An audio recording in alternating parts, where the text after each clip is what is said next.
Everyone, welcome back to my channel. Sorry for the delay. ये video थोड़ी delay होके आ रही है क्योंकि मैं कुछ काम में व्यस्त था। चलिए, पिछले वीडियो में हम लोगों ने कंक्रीट के बारे में पढ़ा था कि factors affecting strength of the concrete, उसकी वर्केबिलिटी उसके पिछले वाले वीडियो में हम लोगों ने देख ली थी। और भी कुछ चीज़ें एक्स्ट्रा हम लोगों ने कंक्रीट के बारे में देखा था। आज हम लोग देखेंगे डिफेक्ट्स इन कंक्रीट और कुछ स्पेशल टाइप ऑफ कंक्रीट देखेंगे और कुछ एक्स्ट्रास देखेंगे। उसके बाद अगले वीडियो से हम लोग ब्रिक्स शुरू करेंगे। तो आज के लेक्चर हम लोग शुरू करने जा रहे हैं डिफेक्ट्स इन कंक्रीट से। सबसे पहले स्टार्ट होता है डिफेक्ट इन कंक्रीट में क्रैक। क्रैक क्या है? क्रैक किसी भी तरह का क्रैक क्या कहते हैं, जैसे कंक्रीट में कोई भी दरार पड़ जाए उसको क्रैक कह रहे हैं हम लोग। तो क्रैक की एक्सेप्टेबल लिमिट है, दैट इज़ 0.1 to 0.3 mm, और ये डिपेंड करती है एक्सेप्टेबल लिमिट आपके उसके हिसाब से। क्रैक की एक्सेप्टेबल लिमिट एक्सपोजर कंडीशन के हिसाब से डिपेंड करती है। वो हम लोग आरसीसी में भी देखे हैं कि माइल्ड मॉडरेट के लिए कितना होता है, सीवियर के लिए कितना होता है, वेरी सीवियर के लिए कितना होता है, एक्सट्रीम के लिए 0 होता है।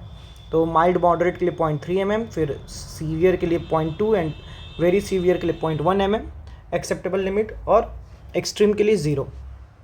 क्रेजिंग क्या होता है? Network of fine random crack. Fine random crack का नेटवर्क, उसको क्रेजिंग बोलते हैं। फिर आगे बढ़ते हैं तो ये सरफेस पे क्या कहते हैं आपको दिखेंगे, network of fine random crack. Surface पे it is the network of fine random crack on the surface of concrete due to shrinkage of the surface layer. Shrinkage की वजह से आता है। एफ्लोरेसेंस क्या होता है? वाइट पैचेस पड़ना, धब्बा पड़ना। तो अब अगर ये आपका ये कंक्रीट सरफेस है, इसका 0 to 10%, 0% मतलब वाइट पैचेस है तो नील एफ्लोरेसेंस, 0 to 10% है तो स्लाइट, 10 से 50 मॉडरेट, 50 से 100 हैवी, और 100 है तो सीरियस। ठीक है, ये एफ्लोरेसेंस के टाइप हैं। फिर आगे बात करते हैं क्रीप। क्रीप क्या होता है? क्रीप एक तरह का परमानेंट स्ट्रेन होता है। एक इलास्टिक स्ट्रेन होता है, दैट इज़ कि लोड हटा वो स्ट्रेन हट गया। क्रीप एक तरह का परमानेंट स्ट्रेन होता है, मतलब ये आ गया तो हटेगा नहीं। और ये due to constant sustained load, constant sustain load मतलब कांस्टेंट लोड की वजह से जो आता है वो क्रीप स्ट्रेन कहलाता है। ठीक है, लगातार जो लोड लगा हुआ है उसकी वजह से जो आता है वो क्रीप स्ट्रेन होता है। ठीक है, क्रीप कोफिशिएंट भी डिफाइन होता है। Creep coefficient, creep strain upon elastic strain.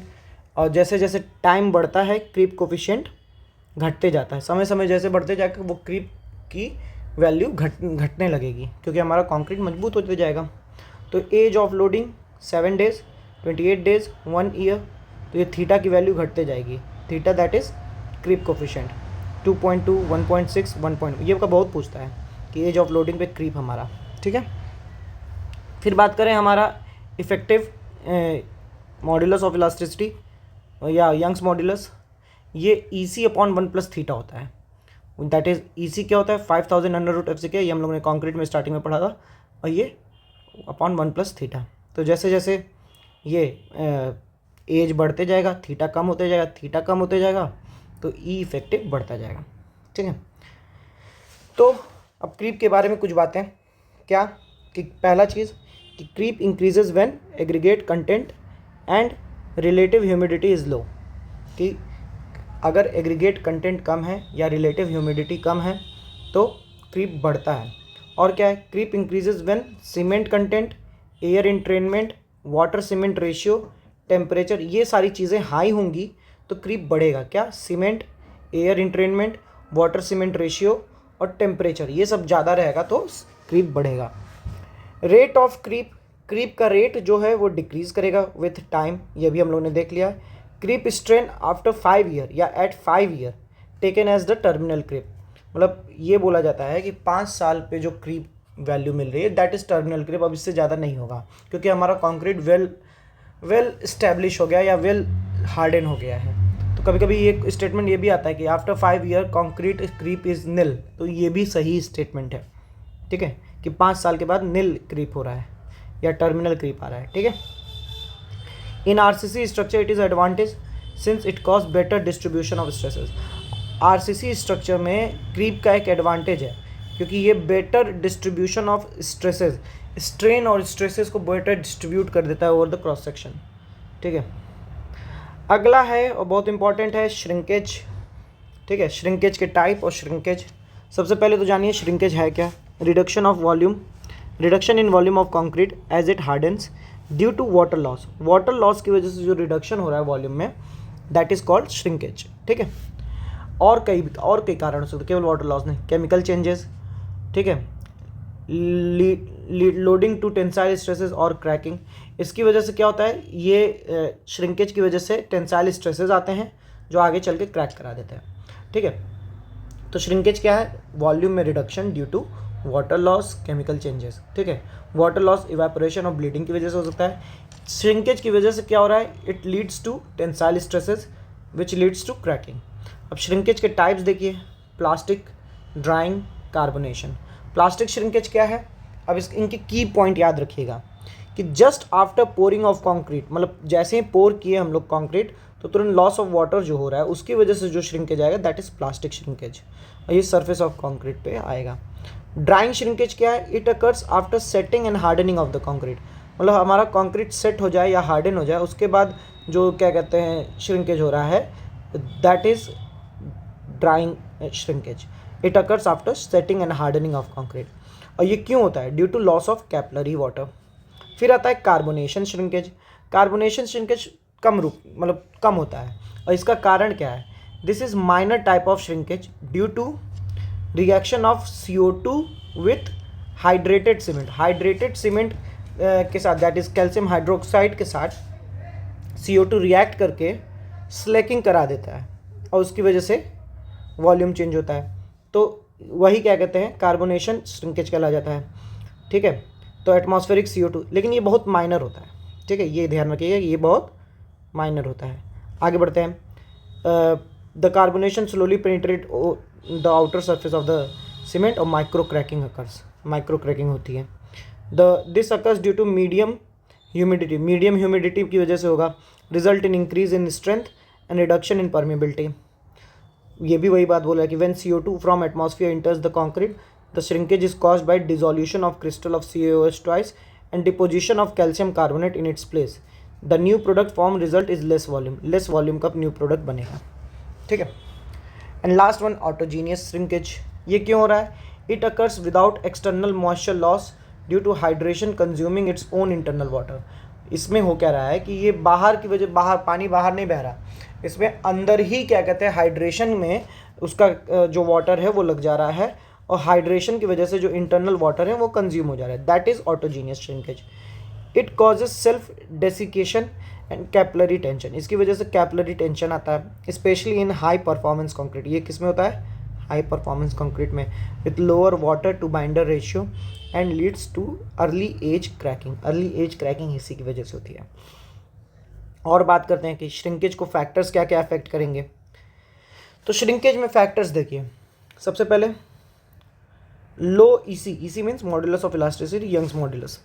लो यंग्स मॉड्यूलस और मॉइस्चर मूवमेंट कॉज श्रिंकेज। ठीक है।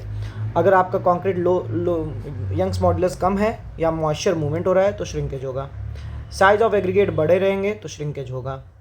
एक्सेलरेटिंग एडमिक्सचर, जैसे CaCl2 डालेंगे तो श्रिंकेज होगा। ठीक है। सॉरी, साइज ऑफ एग्रीगेट में मैंने उल्टा बोल दिया कि साइज ऑफ एग्रीगेट बड़े रहेंगे तो श्रिंकेज कम होगा, श्रिंकेज घटेगा। एक्सेलरेटिंग एडमिक्सचर डाल देंगे तो श्रिंकेज बढ़ेगा। लाइम रिप्लेसमेंट कर देंगे तो श्रिंकेज घटेगा। ठीक है। और देखिए क्या होता है, अभी हम लोग ने बात की elastic strain, creep strain, drying shrinkage, carbonation shrinkage. तो इलास्टिक स्ट्रेन और क्रीप स्ट्रेन जो था वो डिपेंड करता है लोड पे। ठीक है। क्रीप में भी हमने बोला था कि सस्टेन लोडिंग की वजह से आ रहा है। ठीक है, सस्टेन लोडिंग की वजह से आ रहा है, कांस्टेंट लोड की वजह से आ रहा है। Elastic strain, creep strain depends on the load, but drying shrinkage and carbonation shrinkage not dependent on the load. Load पे डिपेंड नहीं करता है, डिपेंड्स अपॉन द एटमॉस्फियर। तो ये बात भी याद रखिएगा। तो ये बात हो गई श्रिंकेज की।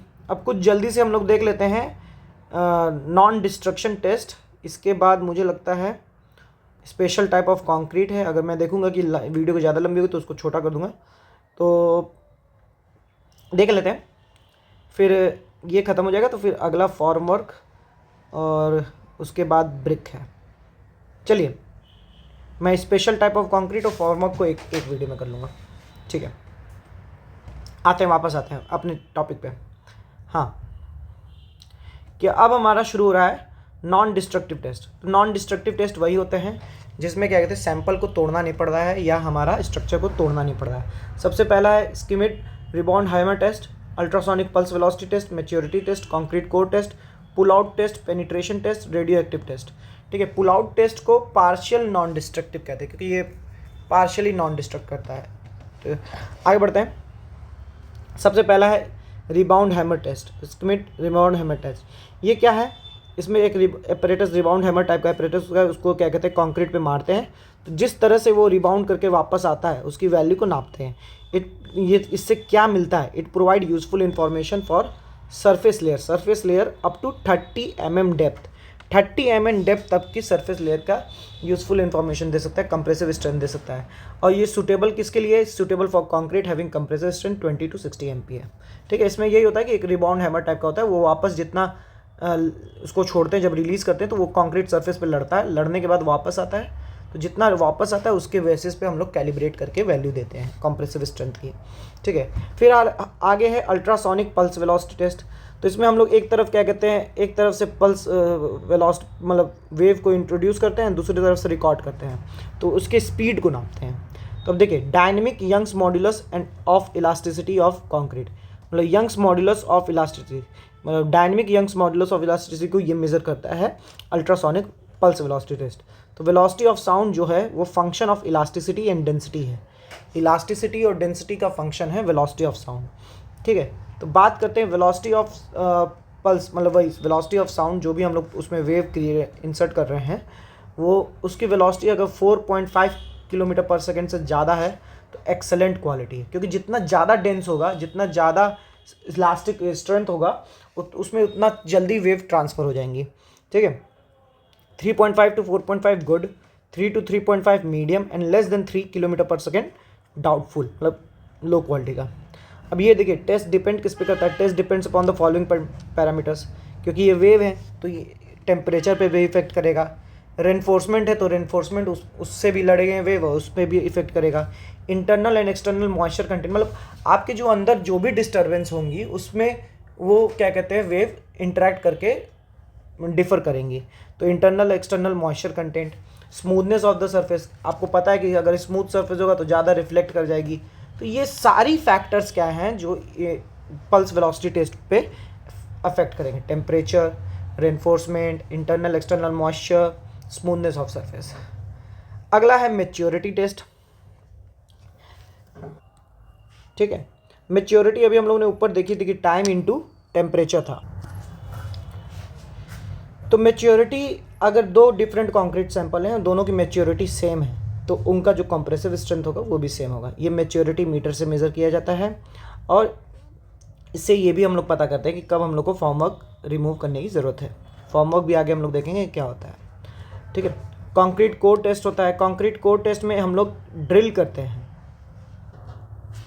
और ड्रिल करने के बाद वहाँ पे हम लोग उसका क्या कहते हैं यूटीएस की मदद से उसका स्ट्रेंथ वहाँ पे नापते हैं। तो जो एवरेज इक्विवेलेंट क्यूब स्ट्रेंथ होगा कोर का, वो 85% of the cube strength of the concrete होगा और सेम एज पे। तो उसी की मदद से हम लोग क्या कहते हैं कंपेयर कर लेते हैं। तो कोई भी केस में, in no case individual core possess the strength less than 0.75 times cube strength. ठीक है, फिर एक आता है pull out test. Pull out test में क्या है, आप देख सकते हैं कि एक ऐसा कंक्रीट के अंदर हम लोग एक मटेरियल इंजेक्ट, मतलब एक तरह से पहले से रख के कंक्रीट को सेट कर देंगे। ठीक है, फिर इसको क्या कहते हैं बाहर की ओर एक पुलिंग फोर्स के द्वारा खींचेंगे। तो ये इसकी मदद से हमारा क्या कहते हैं जिस पे भी वो ब्रेक करे या जो भी उस पर पुल पे क्या कहते हैं हमें रेजिस्टेंस मिल रहा है, वो सब चेक करके हम लोग क्या कहते हैं उससे हम लोग स्ट्रेंथ को कंपेयर करेंगे। तो पुल आउट टेस्ट ऐसे है। तो ये मोर एक्यूरेट है कंक्रीट कोर टेस्ट से। स्पेशल शेप स्टील रॉड होता है, one in large embedded in the concrete in the formwork. After hardening, ये फॉर्मवर्क के अंदर ही रहता है। We pull out the rod and it come out with block of concrete. ठीक है, ये चेक करते हैं कि ब्लॉक ऑफ कंक्रीट के साथ बाहर आ गया और कितना हमारा क्या कहते हैं पुलिंग फोर्स लगा, वो कैलकुलेट करते हैं, वो उसको कंपेयर कर देते हैं compressive strength of the concrete से। फिर आता है पेनिट्रेशन टेस्ट। पेनिट्रेशन टेस्ट में एक ये याद कर लीजिए कि विंडसर प्रोब इस्तेमाल होता है पेनिट्रेशन टेस्ट में, जिसका डायमीटर 6.5 mm और लेंथ 80 mm की होती है। इसको क्या कहते हैं, कंक्रीट में हम लोग इंजेक्ट करते हैं bye means of precision powder charge, ठीक है। और डेप्थ ऑफ पेनिट्रेशन को हम लोग कंप्रेसिव स्ट्रेंथ से कैलिब्रेट करके निकालते हैं। फिर है radio active method. Radio active method में क्या है, concrete absorb X ray and gamma rays passing through it, ठीक है। And the degree of absorption depends upon the density of concrete. जो डिग्री ऑफ अब्जॉर्प्शन है वो डेंसिटी ऑफ कंक्रीट के ऊपर डिपेंड करता है। Source of rays radium, radio cobalt, ठीक है। फिर बात करते हैं रियोलॉजी। क्या देखिए, ये हो गए नॉन डिस्ट्रक्टिव टेस्ट, ये सारे हो गए, ठीक है। इनका बस आप नाम याद रखिए, थोड़ा सा मेथड याद रखिए, इससे ज़्यादा नहीं पूछता है, ठीक है। कभी कभी तो केवल यही पूछ देता है कि इनमें से कौन सा नॉन डिस्ट्रक्टिव टेस्ट है, 4 नाम दे देगा, तो ये याद बस रखिए। फिर नेक्स्ट है हमारा रियोलॉजी ऑफ कंक्रीट एंड कुछ एक्स्ट्रा नोट्स, ठीक है। मैं इस नोट्स को वही सब बातें ऊपर जो लिखी हैं वही हैं, इनको मैं क्या कहते हैं एक शॉर्ट्स के थ्रू बता दूंगा। आप यहाँ देख लीजिए रियोलॉजी, फिर ख़त्म करते हैं कि rheology of concrete considering non Newtonian fluid मानते हैं कंक्रीट को हम लोग। Bingham model is most commonly use to represent concrete flow and rheology is better indicator of fluidity के लिए बेटर इंडिकेटर है देन वर्केबिलिटी। मतलब वर्केबिलिटी से कंपेयर करें तो रियोलॉजी ज़्यादा अच्छा वे है to measure fluidity and consistency, और इसको मेज़र करते हैं रियोमीटर से। इतनी बात याद रखें। रियोलॉजी ऑफ फ्लूइड भी हम लोग पढ़ते हैं, उसमें Newtonian fluid, non Newtonian fluid, Bingham, सारे तरह के फ्लूइड हम लोग पढ़ते हैं। So this is all about today's lecture. क्योंकि वीडियो लंबी हो रही है तो अगले वीडियो में हम लोग बाकी बातें करेंगे। बाकी बातों में स्पेशल टाइप ऑफ कंक्रीट और फॉर्म वर्क ये देख लेंगे। तो मिलते हैं अगले वीडियो में, तब तक के लिए आप लोग पढ़ते रहिए।